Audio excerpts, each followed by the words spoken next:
दोस्तों 7 अक्टूबर 2023 को Hamas organisation के द्वारा इसराइल पर सरप्राइज अटैक किया गया था, जिसमें हमास के लड़ाकों द्वारा इसराइल में घुसकर वहां के सिविलियंस पर अटैक किया गया। इस हमले में 1000 से 1500 कैजुअलिटी सामने आती हैं। साथ ही साथ 200 से 250 इजरायली सिविलियंस को हमास के लड़ाकों द्वारा होस्टेजेस बनाकर गाजा पट्टी पर ले जाया जाता है। इसके तुरंत बाद ही prime minister of Israel Benjamin Netanyahu द्वारा इसराइल की तरफ से स्टेट ऑफ वॉर डिक्लेयर कर दिया जाता है। इसराइल के द्वारा गाजा पर लगातार भारी बमबारी की जाती है, जिसमें कई सारे फिलिस्तीनी नागरिकों की जानी जाती हैं, जिनमें महिलाओं और बच्चों की संख्या ज्यादा थी। इसराइल के द्वारा गाजा की जनता को ये चेतावनी दी गई कि वे उत्तरी गाजा को छोड़कर दक्षिणी गाजा की ओर पलायन कर लें, क्योंकि इजरायली सेना द्वारा उत्तरी गाजा में हमास के विरुद्ध ग्राउंड ऑपरेशन चालू किया जाएगा। यहाँ पर इजरायली सेना का मुख्य उद्देश्य अपने देश के सिविलियंस जिन्हें बंधक बनाकर हमास द्वारा रखा गया है, उन्हें छुड़ाना और हमास को हमेशा के लिए खत्म करना था। आज जब इस युद्ध को 40 दिन हो चुके हैं,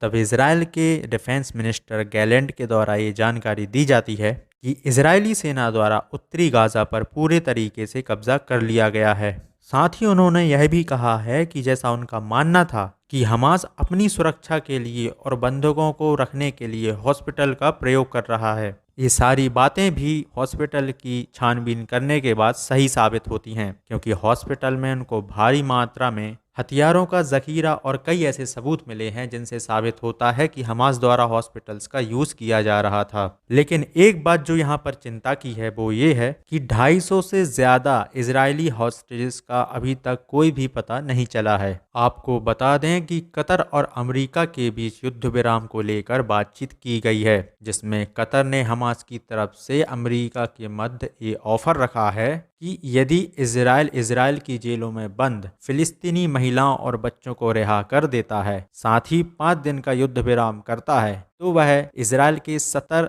हॉस्टेजेस को रिहा कर देगा। पर यहाँ पर मुझे नहीं लगता कि इजराइल किसी भी हालत में हमास की किसी भी शर्त को मानने को तैयार होगा। अब मैं ऐसा किस बेस पर कह रहा हूँ उसको आप इस बात से समझ सकते हैं कि इजराइल पर हमास के आतंकवादी हमले के बाद लगातार इजराइल के नागरिकों द्वारा बेंजामिन नेतन्याहू का विरोध किया जा रहा है और उनसे इस्तीफे की मांग की जा रही है। इसीलिए यहाँ पर बेंजामिन नेतन्याहू की पूरी कोशिश हो रही है कि हमास से किसी भी प्रकार का समझौता किए बिना अपने देश के नागरिकों को छुड़ाकर वापस ले आया जाए, ताकि उनकी जो छवि इस हमले से खराब हुई है उसका डैमेज कंट्रोल किया जा सके। आपको बता दूं कि अभी तक इस युद्ध में इजराइल के 1560 नागरिक और सैनिकों की जानें जा चुकी हैं, वहीं फिलिस्तीन में मरने वालों की संख्या 11,240 पहुंच गई है, जिसमें बच्चों की संख्या 4000 से भी ज्यादा है। ऐसे ही और अपडेट के लिए सब्सक्राइब कीजिए हमारे चैनल को, वीडियो को लाइक और शेयर करना ना भूलें। मिलते हैं नेक्स्ट वीडियो में, तब तक के लिए जय हिंद।